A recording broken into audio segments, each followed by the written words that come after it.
Friends, welcome to study गुरु पाठशाला। मैं उल्लास और आज की क्लास में हम लोग डिस्कस करेंगे एक इंपॉर्टेंट निबंध को, और ये निबंध होगा नई राष्ट्रीय शिक्षा नीति यानी न्यू एजुकेशन पॉलिसी 2020 पर। ठीक है दोस्तों, तो इस टॉपिक को आप जरूर तैयार करिए, आपके डिस्क्रिप्टिव एग्जाम के लिए काफी ज्यादा इंपॉर्टेंट टॉपिक है ये, और एसएससी, सीजीएल से सीएचएसएल और एमटीएस अदर एग्जाम्स के लिए भी आप इस टॉपिक को तैयार कर सकते हो। तो कंप्लीटली इसकी कंप्लीट प्लेलिस्ट को वॉच कर लीजिएगा ताकि जितने भी एक्सपेक्टेड टॉपिक्स हैं उनको आप तैयार कर सको, राइट। और लेटर्स की प्लेलिस्ट भी आपको डिस्क्रिप्शन में मिल जाएगी, वहां से जाके आप उनको भी देख सकते हो। ये दोस्तों, इसके साथ ही साथ आप इस बुक को ले सकते हो रेफरेंस के लिए, जिसमें आपको सारे इंपॉर्टेंट टॉपिक्स मिल जाएंगे। 60+ टॉपिक्स इस बुक में कवर किए गए हैं, लेटेस्ट पैटर्न पर भी सारे टॉपिक्स होंगे, लेटर्स आपको सारे इंपॉर्टेंट मिल जाएंगे इसी में। तो एक ही बुक में आपको दोनों ही चीजें मिल जाएंगी, लेटर और एसेस। अलग से 2 बुक लेने की जरूरत नहीं है, और 60+ टॉपिक्स आप यहाँ से कवर कर सकते हो।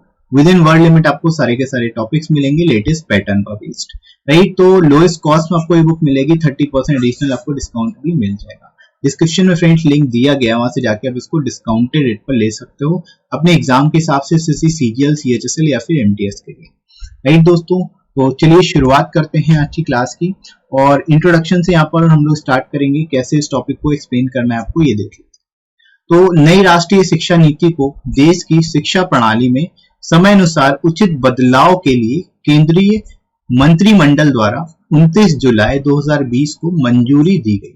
ठीक है दोस्तों, तो यहाँ पर आप बता सकते हो जो नई राष्ट्रीय शिक्षा नीति है, ये देश की शिक्षा प्रणाली में क्या है बदलाव करने के लिए इसको जो है केंद्रीय मंत्रिमंडल ने इसको मंजूरी दे दी। कब दी? 29 जुलाई 2020 को। ठीक है, आप डेट इसकी याद रखोगे पहली चीज तो, राइट। यह नीति देश में स्कूल और उच्च शिक्षा प्रणालियों में परिवर्तनकारी सुधार लाने में बहुत मददगार साबित होगी। ठीक है, यानी इस नीति के द्वारा ये जो बदलाव किए गए हैं शिक्षा नीति में, इसके द्वारा जो स्कूल और उच्च शिक्षा प्रणाली है दोनों में ही काफी हद तक ट्रांसफॉर्मेशनल चेंज आएगा, परिवर्तनकारी बदलाव आएंगे, सुधार आएंगे। ठीक है, तो इस तरह से दोस्तों आप यहाँ पर बता सकते हो, एक्सप्लेन कर सकते हो शुरुआत में। और यह 21वीं सदी की पहली शिक्षा नीति होगी। ठीक है, पहली शिक्षा नीति होगी ये 21वीं सदी की, ऐसे आप लिख सकते हो, इस तरह से यहाँ पर आप बता सकते हो, राइट। अब देखो, नई शिक्षा नीति का उद्देश्य 2030 तक सभी तक स्कूली शिक्षा में 100% सकल नामांकन अनुपात, यानी यहाँ पर आप बता सकते हो ग्रॉस इनरोलमेंट रेशियो जो होना चाहिए वो 100% होना चाहिए। ये 2030 तक का टारगेट है शिक्षा नीति का। ठीक है, के साथ पूर्व माध्यमिक से माध्यमिक स्तर तक शिक्षा का सार्वभौमिकरण करना है, यानी यूनिवर्सलाइजेशन ऑफ एजुकेशन का यूनिवर्सलाइजेशन करने का टारगेट है 2030 तक। और ग्रॉस इनरोलमेंट होना चाहिए, ग्रॉस इनरोलमेंट रेशियो जो होना चाहिए वो 100% होना चाहिए, यानी हर एक बच्चा जो है उसका वो पढ़ेगा, हर एक बच्चे का जो है नामांकन होगा, हर एक बच्चा जो है एनरोल करेगा हर स्कूल में, राइट। तो इस तरह से दोस्तों यहाँ पर आप टारगेट देख सकते हो, 2030 तक का टारगेट रखा गया है, इसको भी अचीव किया जाएगा ताकि हर व्यक्ति, हर बच्चा पढ़ सके, राइट दोस्तों। तो शुरुआत आप इस तरह से इंट्रोडक्शन में कर सकते हो, कुछ इंपॉर्टेंट उद्देश्य बताते हुए, और बाकी बेसिक चीजें से शुरुआत करोगे इसकी, राइट। इसके बाद देख लेते हैं बॉडी सेक्शन में। नई राष्ट्रीय शिक्षा नीति द्वारा कुछ नए बदलाव लाए गए हैं, जिनमें भारतीय उच्च शिक्षा को विदेशी विश्वविद्यालयों में बढ़ावा देना, 4 वर्षीय बहु विषयक स्नातक कार्यक्रम के लिए कई निकास विकल्पों के साथ प्रस्तुत करना शामिल है। यानी दोस्तों आप यहाँ पर बता सकते हो जो नई शिक्षा नीति है इसमें कई सारे बदलाव किए गए, जिसमें जो भारतीय उच्च शिक्षा है, जो हायर एजुकेशन है, वो विदेशी विश्वविद्यालयों में कराई जाना, ये एक इनिशिएटिव है। यानी जो हायर एजुकेशन है वो विदेशी विश्वविद्यालयों में, फॉरेन यूनिवर्सिटीज में कराया जाए। इसके साथ ही साथ इसमें जो है 4 वर्षीय बहुविषयक स्नातक कार्यक्रम को भी जोड़ा गया है, यानी जो ग्रेजुएशन प्रोग्राम है 4 इयर्स का जो है मल्टी सब्जेक्ट जो है ग्रेजुएशन प्रोग्राम इसमें ऐड किया गया है, जिसमें मल्टीपल एग्जिट ऑप्शन है, मतलब अलग अलग तरह से आप एग्जिट भी कर सकते हो बीच में, राइट। तो ये एक इनिशिएटिव है, इसमें बदलाव किया गया है, ये आप यहाँ पर बता सकते हो, राइट। इस नई नीति का उद्देश्य भारत को वैश्विक ज्ञान महाशक्ति बनाना है। ठीक है, यानी इस नीति के द्वारा जो है भारत को वैश्विक ज्ञान महाशक्ति के रूप में उभरता हुआ देखना है, और इस तरह से यहाँ पर दोस्तों आप बता सकते हो उसको, नहीं। तो यहाँ पर इस तरह से इसके बारे में आप जो नए चीजें इसमें बदलाव किए गए हैं उनके बारे में लिखोगे।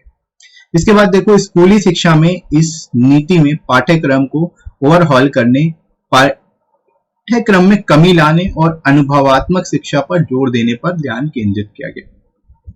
यानी जो स्कूलिंग है, स्कूल शिक्षा है, इसमें जो है इस नीति के तहत पाठ्यक्रम का ओवरहॉल करना है यानी जो एक्सेस चीजें हैं, जो ज्यादा चीजें हैं उनको हटा के मेन चीजें डालने की कोशिश की गई है। यानी कि एक तरह से जो सिलेबस है उसको कम करने की कोशिश की गई ताकि जो मेन कोर चीजें हैं उनको याद रखा जा सके, बाकी की चीजें जो अननेसेसरी है उनको हटा दी गई, राइट।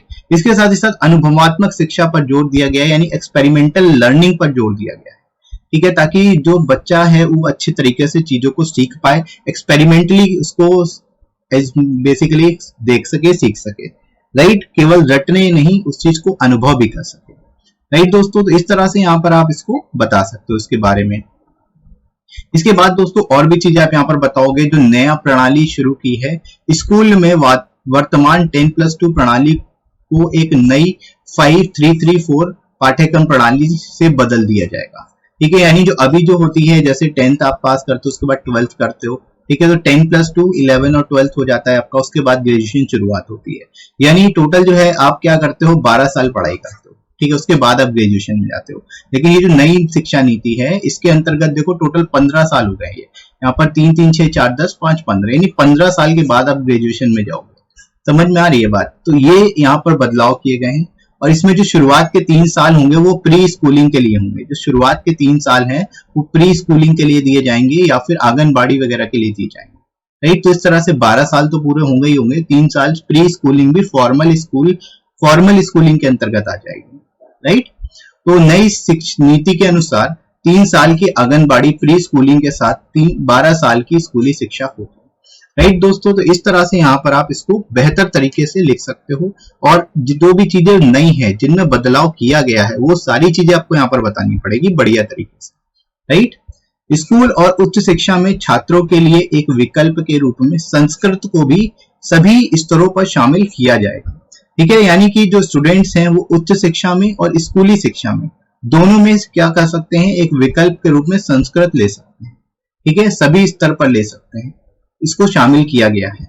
यह नीति औपचारिक स्कूल शिक्षा के दायरे में प्री स्कूलिंग को भी शामिल करेगी, ठीक है। जैसे अभी यहाँ पर हम लोगों ने बात की कि शुरुआत के 3 साल जो है प्री स्कूलिंग होगी, तो जो स्कूली शिक्षा है, अनौपचारिक जो स्कूलिंग शिक्षा होती थी, प्री स्कूलिंग होती थी, उसमें भी वो भी फॉर्मल हो जाएगी एक तरह से। 3 साल की जो शुरुआत की शिक्षा है वो भी प्री स्कूलिंग जो होगी वो भी फॉर्मल हो जाएगी, औपचारिक बन जाएगी, राइट। तो इस तरह से दोस्तों यहाँ पर आप इसको बेहतर तरीके से, बेस्ट तरीके से लिख सकते हो, राइट। इसके बाद आगे बढ़ते हैं और चीजें इसमें क्या बदलाव किए गए। मिड डे मील कार्यक्रम को प्री स्कूल बच्चों तक बढ़ाया जाएगा, यानी प्री स्कूल बच्चों तक मिड डे मील योजना की शुरुआत की जाएगी, उनको बेसिकली मिड डे मील दिया जाएगा। नई राष्ट्रीय शिक्षा नीति 2020 के अनुसार छात्रों को कक्षा 5 तक उनकी मातृभाषा या क्षेत्रीय भाषा में पढ़ाया जाएगा, ठीक है। यानी कि अब किसी भी स्टूडेंट को फोर्स नहीं किया जाएगा किसी पर्टिकुलर लैंग्वेज में पढ़ने के लिए। कक्षा 5 तक जो है उसको अपनी मातृभाषा या जो भी लैंग्वेज होगी या फिर क्षेत्रीय भाषा जो भी वहां की लोकल लैंग्वेज होगी उसके हिसाब से पढ़ाया जाएगा, राइट। तो इस तरह से दोस्तों आप यहाँ पर लिख सकते हो। लास्ट जो कंक्लूडिंग पैरा है उसमें आप यहाँ पर सजेशन देते हुए लिख सकते हो या फिर बता सकते हो कि इसकी वजह से ओवरऑल इम्पैक्ट क्या पड़ेगा। जैसे कि यह नीति यह भी प्रस्तावित करती है कि सभी विश्वविद्यालयों और कॉलेजों को 2040 तक बहुविषयक बनने का लक्ष्य रखना होगा, यानी मल्टी सब्जेक्ट, मल्टी टॉपिक्स जो है वो यहाँ हर यूनिवर्सिटीज में पढ़ाए जाएंगे, राइट। यह नीति देश में रोजगार के अवसरों को बढ़ावा देगी और हमारी शैक्षिक प्रणाली को मौलिक रूप से बदल देगी, ठीक है। यानी जो नई नीति है इसकी वजह से लोगों में जो एक तरह से रोजगार के अवसर भी बढ़ेंगे, साथ ही साथ जो शैक्षिक प्रणाली है उसमें भी काफी बढ़िया या आप कह सकते हो मौलिक रूप में बदलाव किया जाएगा, राइट। तो इस तरह से दोस्तों यहाँ पर आप इसके बारे में बढ़िया तरीके से बेस्ट अप्रोच में लिख सकते हो और आपको क्लियर हो गया होगा कि इस टॉपिक को अगर आपको मिलता है एग्जाम में लिखने को तो आप कैसे लिखोगे, राइट। तो इसी तरह से बाकी के टॉपिक्स को अभी आप दोस्तों तैयार कर सकते हो। और ये वीडियो आपको कैसा लगा कमेंट करके जरूर बताइएगा। वीडियो अच्छा लगा हो तो लाइक जरूर कर देना, इस वीडियो को शेयर कर दीजिएगा अपने सभी दोस्तों में और सब्सक्राइब कर लीजिए चैनल को अगर आप में से कोई नया है तो, राइट फ्रेंड्स। तो अभी के लिए इतना ही, नेक्स्ट मिलते हैं अगली क्लास में। Thanks for watching.